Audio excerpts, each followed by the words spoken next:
Good morning, everyone. We are excited to be here today to present our topic cloning. We are Group 8, also known as the Fantastic Six. And here are our amazing team members. Before we dive into the details of cloning, let's kick things off with an interesting video that gives us a quick insight into today's topic.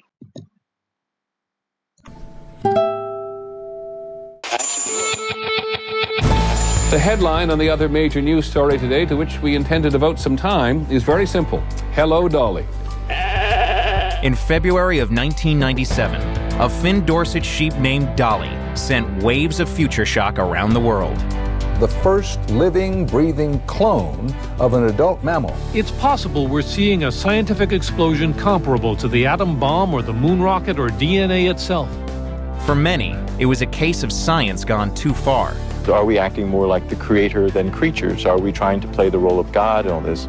Predictions multiplied about just what this breakthrough would bring. Soon it will be possible to give her thousands of absolutely identical sisters. Animals could be cloned with human diseases and new therapies tested on them. Endangered species can take heart. This is not an elaborate, sophisticated technique. It means that any decent college or graduate school student could potentially clone a human being. Whatever became of Dolly, and all that speculation about the brave new world she ushered in.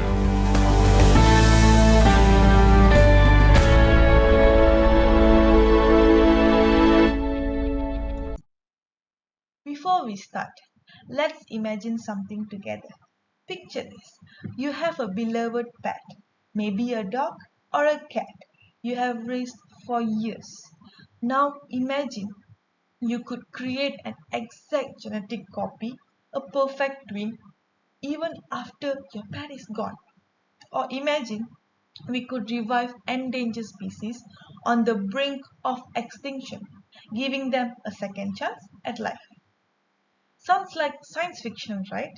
But today, it is much closer to reality. And it is, thanks to cloning. Our team is thrilled to be here today to talk to you about a technology that is no longer just the stuff of a movie. We will explore what is cloning, the different types of cloning, some incredible scientific breakthroughs, the ethical debates we must think carefully about, and where this technology could lead us in the future, including excited opportunities for businesses like yours. Let's start with a moment in history that changed everything. In 1996, at the Roslin Institute in Scotland, a sheep named Dolly was born. But she wasn't just any sheep. She was the world's first mammal cloned from an adult somatic cell. This monumental achievement showed that it is possible to take the DNA from an adult animal and create an entirely new genetically identical organism. Dolly proved that cloning complex organisms wasn't just possible, but it could be reliable. And from that point on, cloning wasn't just a dream, but a real scientific tool. Since Dolly, cloning has progressed. For example, in 2019, scientists in South Korea cloned two beagle puppies, and today there are banks, stem cell factories, where cells are frozen and stored for future cloning works. The importance of clonings are: first, bank of stem cell factory; second, cloning animal models of disease; third, cure disease using gene therapy. So why should businesses care about cloning?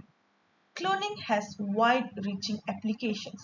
For example, in medical research, scientists use cloned animal models to study disease and test treatments. And in gene therapy, cloning helps scientists to manipulate the genes to cure diseases. And in conservation, we can save endangered species by cloning healthy individuals. And in agriculture, we can produce livestock with the best traits, for example, like higher yield, better resistant to disease, and lower production costs. Cloning could soon impact industries ranging from food production to personalized healthcare to pharmaceutical. So, what is exactly cloning?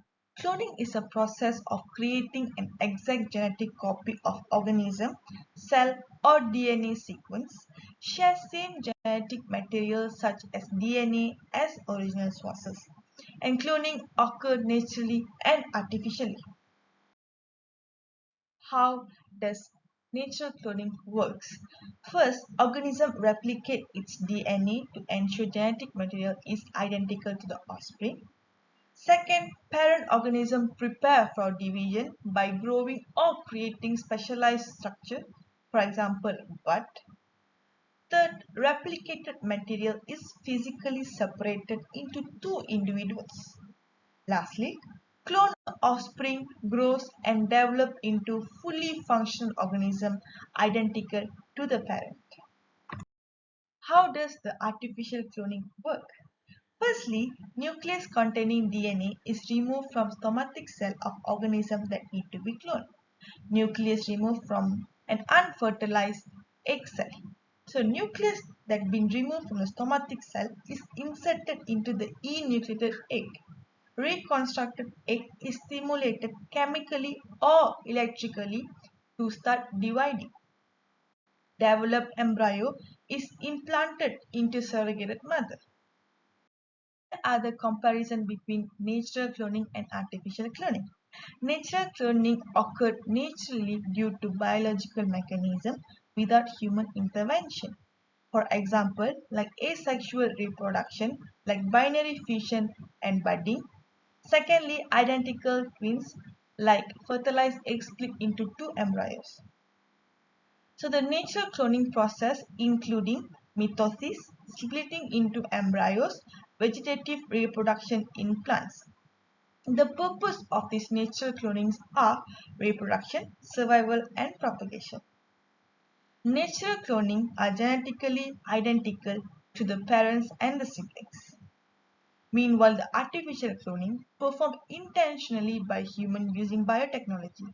For example, like reproductive cloning, therapeutic cloning, and gene cloning. The process involved in artificial cloning include laboratory techniques such as somatic cell nuclear transfer and also genetic engineering. The purpose of this artificial cloning are research and conservation, medicine and biotechnology, and agriculture. Artificial cloning are genetically identical to the donor nucleus. Now, let's quickly outline what you will learn from us today. First, Irina will explain the different type of cloning, focusing especially on reproductive cloning, creating an entire new organism. Next, Devin will introduce you to therapeutic cloning and gene cloning, two exciting areas with huge business and healthcare potential. Then Gaia will share some of the greatest scientific breakthroughs in cloning, including how they are already reshaping industry. After that, Rutesh will guide us through the very important ethical consideration because the great power comes great responsibility. Finally, Rachel will close by showing us the future potential of cloning and what it could mean for businesses ready to invest in the future. Our goal today is not to overwhelm you with complicated science. Instead, we want to open a window into fascinating world and show you why cloning matters for innovation, investment, and leadership in the years ahead. You don't have to be a scientist to understand or appreciate cloning. You just have to be curious and open to new possibilities. So buckle up. It's gonna be a exciting journey. And speaking of journeys, let's start at the very beginning. What exactly are the different types of cloning? To answer that, here's Irina. Thank you, Jay. I am Irina Anya, and today I will be continuing the presentation. So, now that we're excited about cloning, let's break it down. what type of cloning are there, and what do they actually do? So, broadly speaking, cloning falls into three categories. From the slide here, you can tell that there's three cloning types, which are reproductive cloning, therapeutic cloning, and gene cloning. So, my part today, I will be focusing on reproductive cloning, which to many people is the classic making an identical copy idea. So, what is reproductive cloning? Reproductive cloning is the process of creating a whole living organism that's genetically identical to another organism. Think about photocopying a document. So in this case, the document is a cow, a sheep, or potentially even a human being someday. The goal here isn't to create tissues or cells, but an entire living creature. This is the kind of cloning that produced Dolly the sheep from Jay's previous presentation, the very first successful mammal clone. So, how does this work? The main technique used in reproductive cloning is somatic cell nuclear transfer, or SCNT. So, in simpler steps, here how it works. Firstly, we extract the DNA from a somatic cell, meaning cell of any cell of the body, like the skin or the muscle cells. We then remove the nucleus, which contains the DNA, from an egg cell. And then we insert the somatic DNA into the nucleated egg. We then stimulate the egg, often with a small electric shock, so that it started to divide like a normal fertilized egg. After that, we will continue to implant the developing embryo in a surrogate mother, where it will grow like a normal pregnancy until it is given birth.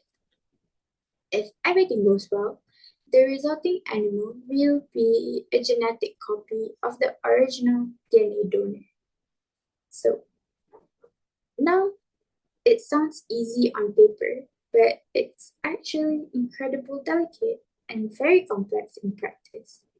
And unfortunately, the success rates are still incredibly low.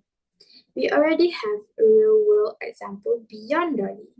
So, if you are curious what other real-world examples are there, I will explain it to you. So, in South Korea, researchers have begun cloning beagle puppies. Yeah, beagle puppies. And in the US, cows with superior meat production also have been cloned. This has shown incredible improve in the milk production in the US. And in Texas, there was a company offering pet cloning service. Yes, pet cloning service. Crazy, right? You can clone your dog or cat for around $50,000 to $100,000. So, how does technology works? And so the technology really works and it's improving all the time. So, why should businesses, especially those in agriculture and healthcare and food industry, care about reproductive cloning? So, firstly, in the agriculture world, cloning allows farmers to duplicate animals with superior genetic traits. Superior genetic traits include faster growing rate, more milk, better milk quality, and higher disease resistance. This could massively increase efficiency and profit while reducing reliance on antibiotics. Other than that, the conservation field will also benefit from cloning, as cloning endangered species could help maintain biodiversity, which is important for industry relying on natural ecosystem like tourism and forestry. And for the future of medicine, one day, cloning could help grow genetically matched organs in large animals for human transplantation, which will significantly solve one of the biggest problems in healthcare today, which is the organ shortages. Cloning became a tool for future-proofing industries. Another method besides SCNT is also called embryo splitting.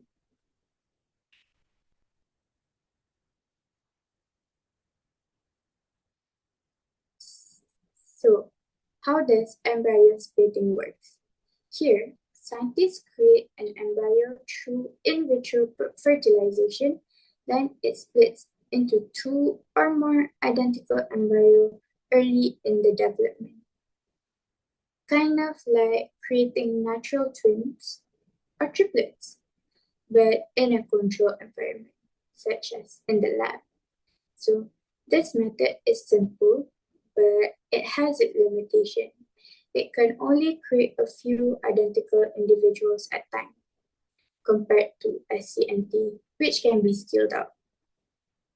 Embryo splitting has been used in cattle breeding to boost valuable bloodlines in the industry of dairy and beef. Of course, reproductive cloning isn't without problems. So, what are the problems involving reproductive cloning? Firstly, reproductive cloning success rates are still relatively low. Often, less than 10% of cloned embryos survived to birth. Many clones suffer from developmental issues or health problems, which is not really easy to combat.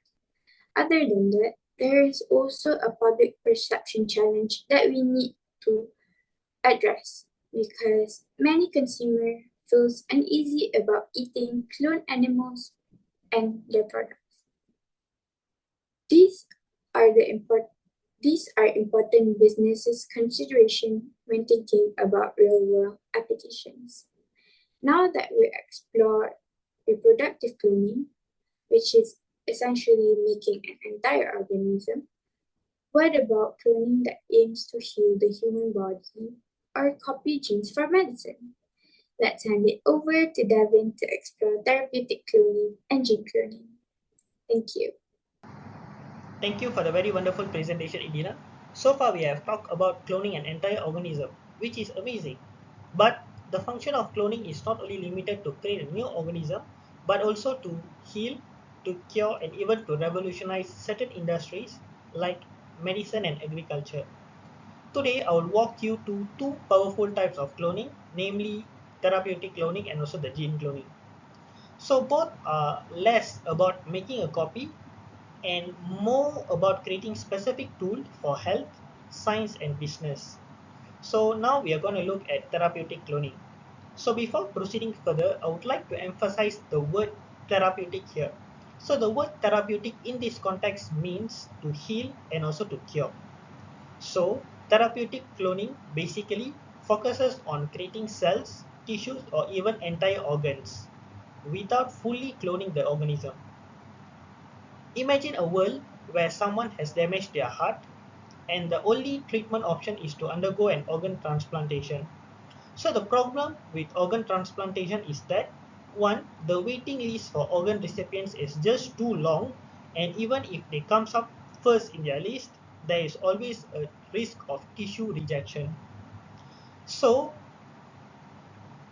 by using therapeutic cloning, doctors could actually grow a brand new heart using your own DNA. And the advantages of using your own DNA is that there is zero risk of rejection.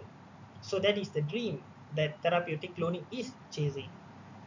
So the process of therapeutic cloning is similar to reproductive cloning, whereby it also utilizes somatic cell nuclear transfer, but instead of implanting the embryos into a surrogate, scientists grows it into a blastocyst stage, which is a hollow ball of cells, and then harvest stem cells.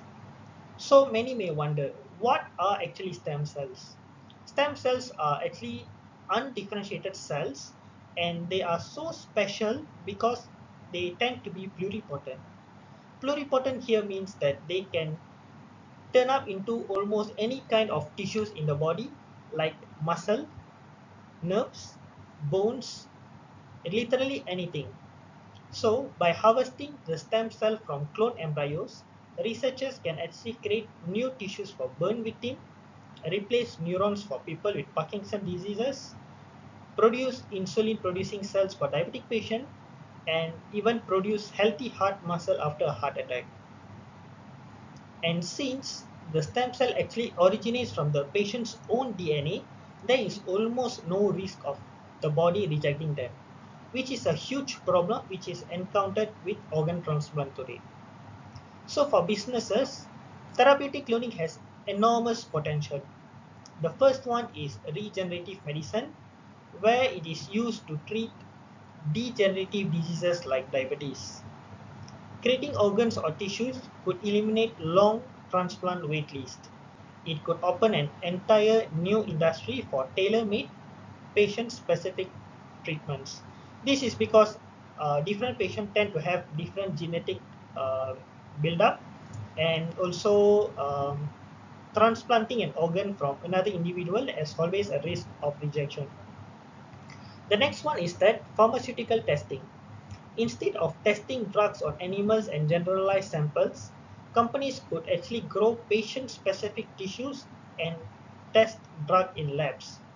So when companies use when companies grow specific tissues and test drugs in labs, this makes it faster, safer, and the most important, it is ethical. So this reduces the dependence of laboratory animals for testing, which are also more of a concern of the welfare of the animal itself. Next is personalized medicine. So imagine cancer treatments designed specifically for unique genetic makeup, and cloning could make this possible. So it is an industry projected to be worth billions, and cloning could be the key that unlocks it. So the purpose of somatic cell nuclear transfer is used similar to reproductive cloning, where DNA is extracted from the patient's somatic cell, inserted into an enucleated egg cell, stimulated to develop into blastocysts, which is about 5 to 6 days old, and stem cells are harvested and used to generate different type of tissues and even organs. Next, moving on to gene cloning. So gene cloning is a bit different, but it is just as important as therapeutic cloning. So in therapeutic cloning, it is used to clone cells, tissues, and even organs. But gene cloning isn't about cloning a whole organism or a whole set of cells, but it is about copying a specific gene or a DNA sequence. So this specific gene or DNA sequence is known as gene of interest, and the goal is to create many identical copies of that one particular piece of DNA known as gene of interest. So we are actually creating many identical copies of the DNA so that the scientists and industries can study on it, can manipulate it, or even use it in order to create a new product. So I'll explain how gene cloning works. So first, we need to identify the gene that we want to clone. So let us take example that we are interested in gene that produces insulin. So we will first need to identify the gene that produces insulin, then we cut out the gene by using special enzymes, and then we insert the gene into a carrier. So the carrier is usually a plasmid. So plasmid is basically a part of a bacteria that helps to protect the nucleic acid. So the capsid is actually important to protect the nucleic acid and also to ensure the survivability of the bacteria. So the gene of interest is inserted into the carrier, and the carrier is now introduced into a host organism. So the host organism is usually a yeast or even a bacteria. Then we will grow the host organism, and it will copy the gene every time the host organism divides. So it is basically like setting up a tiny biological factory in order to mass produce the DNA that we want. the DNA of interest, we call it. So gene cloning has a massive real world application, many of which have already used in our daily lives. So the first use is actually example in the medical field, whereby there is production of insulin for diabetic patient. As we all know, diabetic type 1 patients, also known as insulin dependent diabetes mellitus. So in these patients, the patients are not able to produce sufficient insulin in order to lower the blood glucose level. So gene cloning can be used in order to produce insulin producing cells for these diabetic patients. And it is one of the first major success of gene cloning. Next, gene cloning can also be used to develop vaccines and therapies for genetic diseases.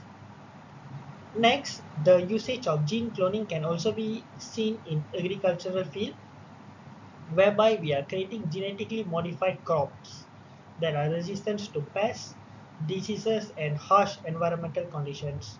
So this can help to reduce the dependence of pesticides to our crops. It is also sustainable in a form that it can be used for organic food agriculture, which are of high demand these days. Next, it can also be used to boost crop fields, uh, which can which can fight food insecurities worldwide. Next, gene cloning is also used in scientific researches, whereby this gene cloning is used by researchers in order to study more on the gene to have a better understanding of certain diseases like cancer, Alzheimer's, or even rare genetic conditions. And then the use of gene cloning is not only limited to this function, but also in pharmaceutical companies, whereby these pharmaceutical companies tend to use gene cloning to manufacture life-saving drugs effectively and at a scale. In fact, large-scale production of these life-saving drugs. So agriculture companies also develop better crops that can survive climate change and feed more people by using very limited resources. So let me tell a quick story. Before cloning, insulin for diabetic patient was actually extracted from pancreases of pigs and cow. So it is a very slow, expensive, and sometimes dangerous process because, as I've mentioned earlier, there's always a risk of rejection. So now, by using gene cloning, we are actually using a gene of interest that produces insulin, and then inserting the gene of interest into the bacteria, and then it is injected into the human beings, and this indeed helpful in the production of insulins. So of course, there are many challenges too in performing gene cloning. Gene cloning requires high precision. Even a very small mistake can actually cause serious problem. So in short, therapeutic and gene cloning aren't about copying life, but they are about enhancing life, protecting it, and also reshaping industries for a better future. So speaking about breakthroughs, how did we get here? So let's dive into the amazing scientific achievement that paved the way. Now I'll pass the presentation to the next presenter, Gayatri. That is all from me. Thank you. Thanks, David. Now that we know cloning isn't just about making copies, let's talk about cloning made the leap from science fiction to real world business opportunity through a major scientific breakthrough. First, what exactly is a scientific breakthrough? A scientific breakthrough is a discovery or achievement that dramatically changes what we know or can do, often opening up entire new industries or ways of life. Think about the invention of electricity, or the launch of the internet, or the release of the first iPhone. These were not just improvements, they reshaped the world. Cloning had its own iPhone moment, and it started with a ship named Dolly.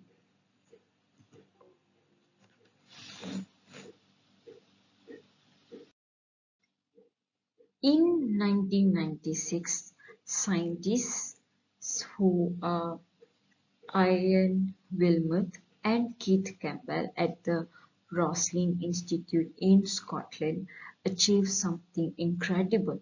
They took a somatic cell, an ordinary mammary gland cell, from an adult sheep.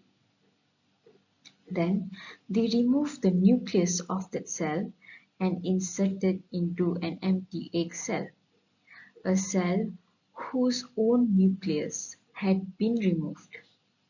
They stimulated the egg with an electric pulse to trick it into thinking it had been fertilized.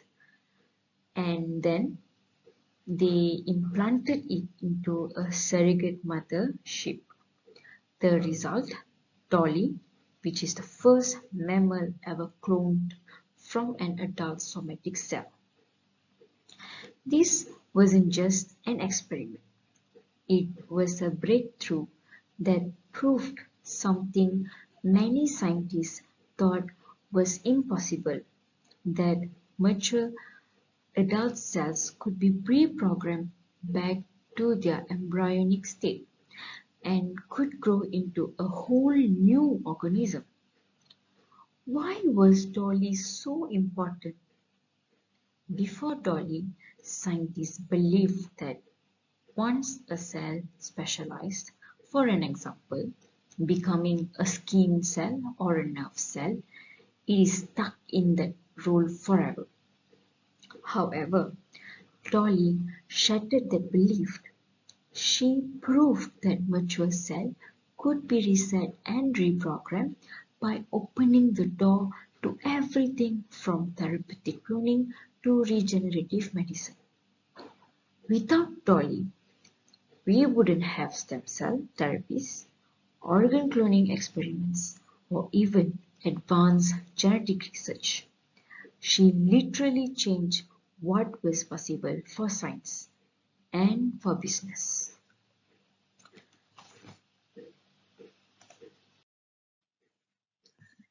Since Dolly, cloning has taken off across multiple industries, such as agricultural cloning. Farmers are cloning livestock with exceptional traits to produce cows that produces more milk, pigs that are resistant to disease, in order to improve the productivity, lower the cost, and reduces the need for antibiotics. These are all the key concerns in modern agriculture. For agribusinesses, this means more reliable herds, better yields, and stronger food security with less environmental impact.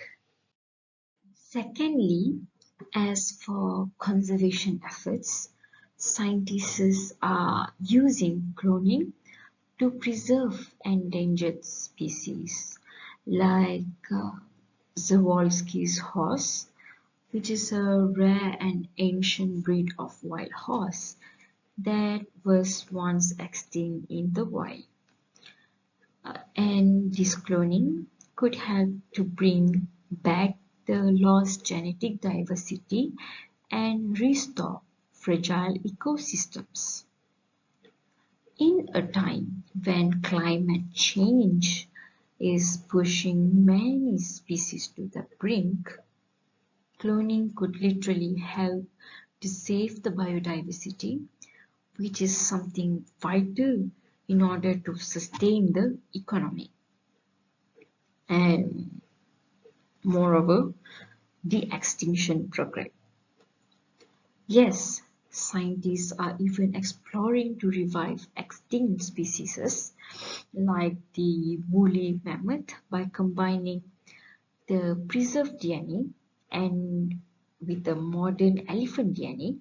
Even recently, scientists managed to bring back dire wolf this year.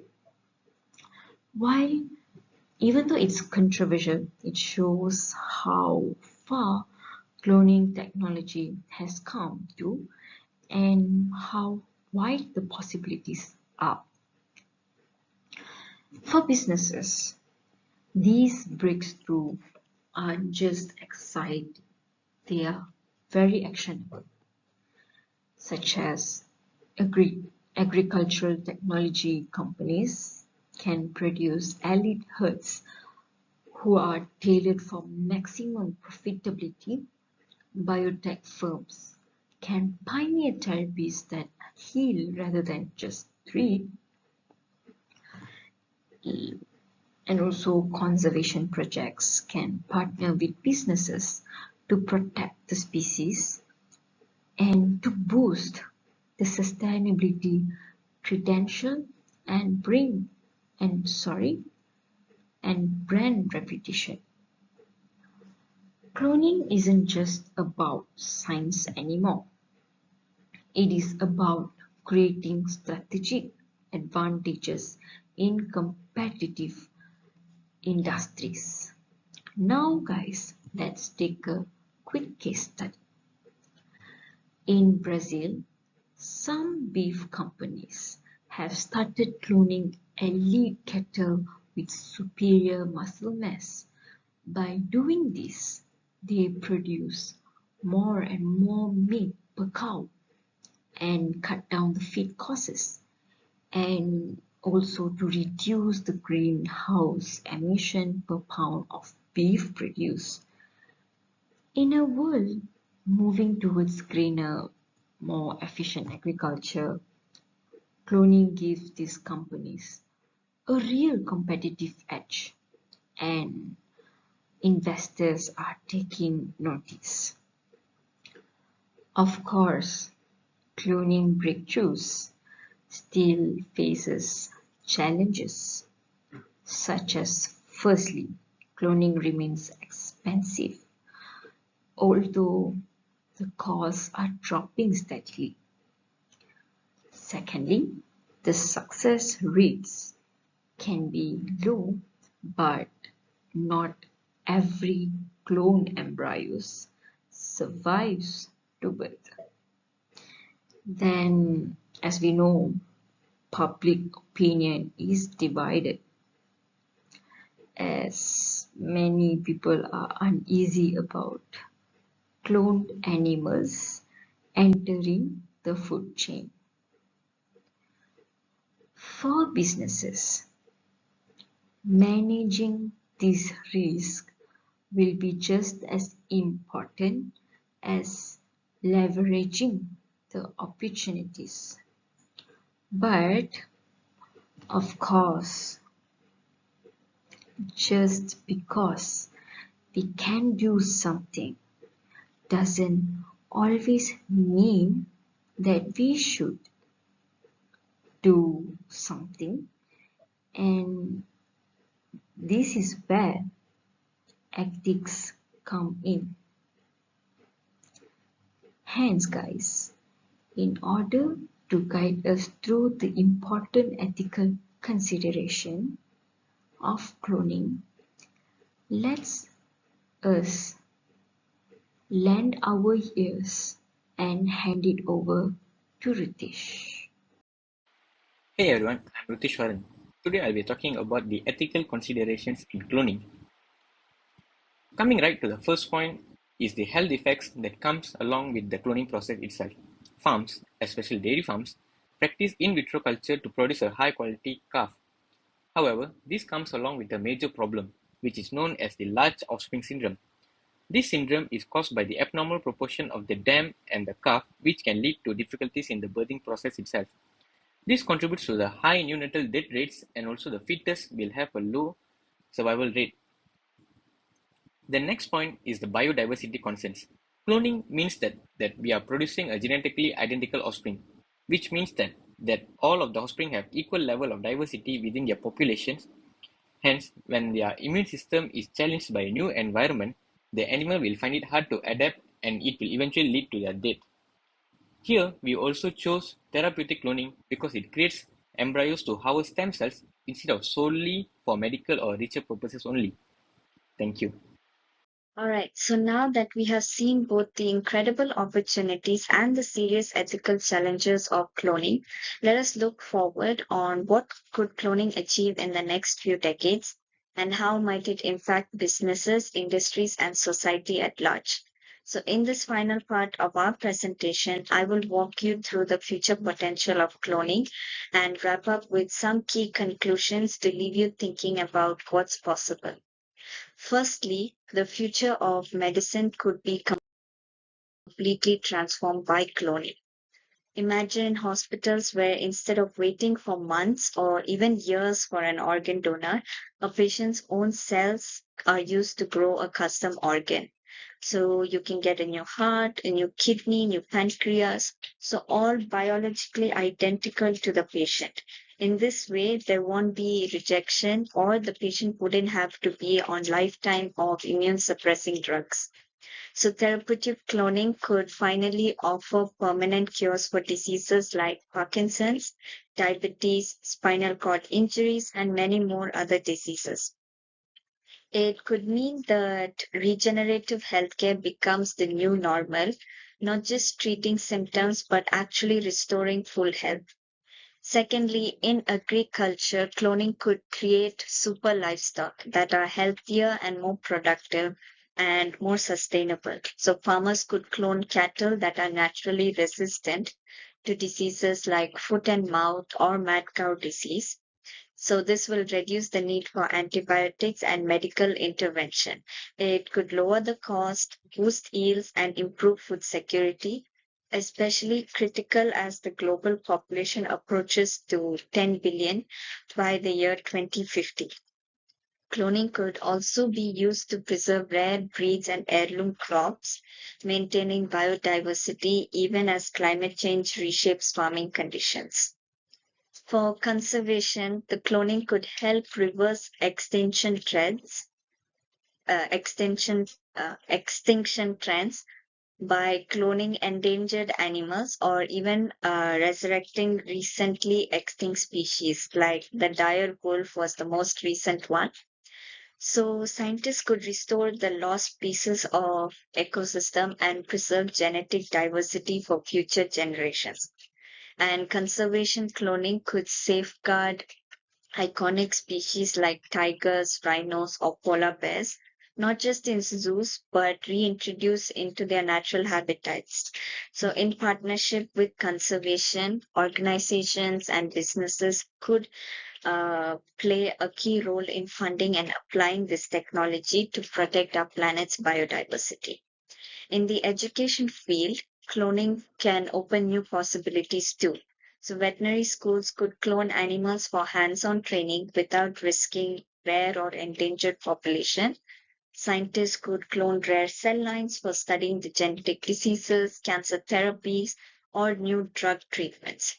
So, gene cloning will continue to fuel breakthroughs in personalized medicines and treatments tailored exactly to a person's DNA profile. The economic opportunities from cloning they are vast, and analysts predict that regenerative medicine alone could become $100 billion industry in the next 20 years. Biotechnology, agricultural innovation, and conservation efforts driven by cloning could create entirely new job sectors and job markets. So, for investors, entrepreneurs, and business leaders willing to navigate these challenges responsibly, cloning could be the next major frontier of growth and innovation. Of course, the challenges still remain. The cost must continue to fall to make cloning accessible to more industries and regions. The public acceptance must be earned through transparency and ethical practices, and the regulations must evolve to ensure safety, fairness, and both protection for humans as well as the environment. Businesses that can innovate and lead ethically will be the ones to succeed. At the end of the day, cloning itself, it's neither good nor bad. It's a tool and a very powerful tool.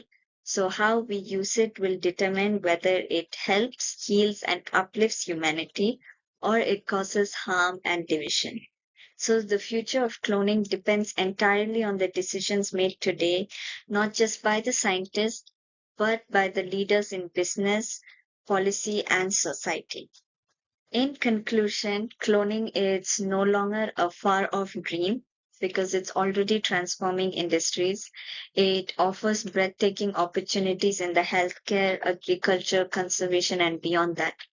But it demands responsible innovation, strong ethics, and thoughtful leadership.